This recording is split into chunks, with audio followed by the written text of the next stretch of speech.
시청자 여러분 안녕하십니까? 임소희입니다. 안녕하십니까? 강상구입니다. 김기현 국민의힘 대표가 26일 이재명 더불어민주당 대표에게 국회의원 불체포 특권 포기 공동성명을 제안했습니다. 김 대표는 필요하면 민주당 당대표실로 찾아가겠다며 실천에 강한 의지를 드러냈는데요. 김 대표는 이날 국회에서 열린 당 최고위원회의에서 이재명 대표도 불체포 특권 포기를 선언했으니 이제 실천만 남았다며 민주당을 강하게 압박하고 있는 모양새입니다. 이 시각 주요 뉴스입니다. 국회 윤리특별위원회 윤리심사자문위원회가 이르면 26일 오후까지 김남국 무소속 의원에 대한 징계 논의를 매듭 지을 것으로 보입니다. 김남국 의원은 자문위의 요청에도 불구하고 비밀이 담보되지 않는다며 전체 거래 내역을 제출하지 않은 것으로 알려졌습니다. 이낙연 전 더불어민주당 대표가 지난 24일 1년간의 미국 유학을 마치고 귀국해 사실상 정계 복귀를 선언했습니다. 내년 총선을 10개월가량 남겨두고 민주당 내에서 이재명 대표 체제에 대한 불확실성이 커지고 있어 이 전 대표의 행보가 주목됩니다. 일본 정부가 올 여름 후쿠시마 오염수의 해양 방류를 추진하면서 국제적인 반감이 거세지는 가운데 중국 소비자들이 일본 화장품 불매 운동에 나섰습니다. 이로 인해 일본 화장품 기업들의 주가가 출렁인 것으로 보이나 일본 내 전문가들은 일시적인 현상에 그칠 것으로 전망하고 있습니다. 중고등학교 자녀를 둔 고소득 가정은 학원비로 한 달 평균 114만 원가량을 쓰는 것으로 나타났습니다. 올해 1분기 가계소득 상위 20%인 5분위 가구 중 만 13에서 18세 자녀가 있는 가구의 월 평균 학원 교육 소비 지출은 114만 3천 원으로 파악됐는데요. 이는 653만 원인 해당 가구 월 평균 지출의 17.5%에 달하는 금액입니다. 미국 법무부가 마약성 진통제 펜타닐의 원료를 밀매한 중국 기업과 개인을 기소했습니다.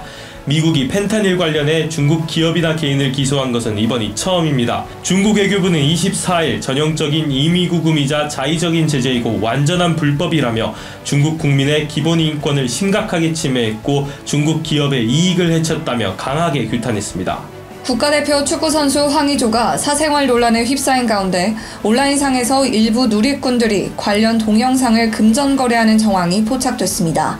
이에 황의조의 매니지먼트사인 유제이스포츠는 사실무근의 루머를 생성 확산한 유포 행위자에 대한 수사 의뢰를 진행하고 있다고 밝혔습니다.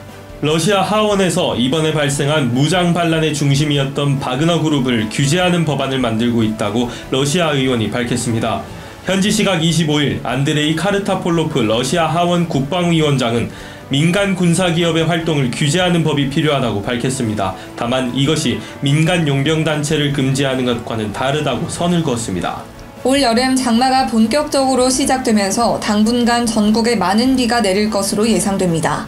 기상청은 정체전선에서 발달한 저기압의 영향에 많은 양의 따뜻한 수증기가 유입되면서 오는 27일까지 전국에 강하고 많은 장맛비가 내릴 것으로 예상된다고 밝혔습니다. 소희씨, 어떤 사람들은 비전이라고도 하고 또 어떤 사람들은 몽상, 재구성, 긍정적인 사고라고도 하는 기술이 있습니다.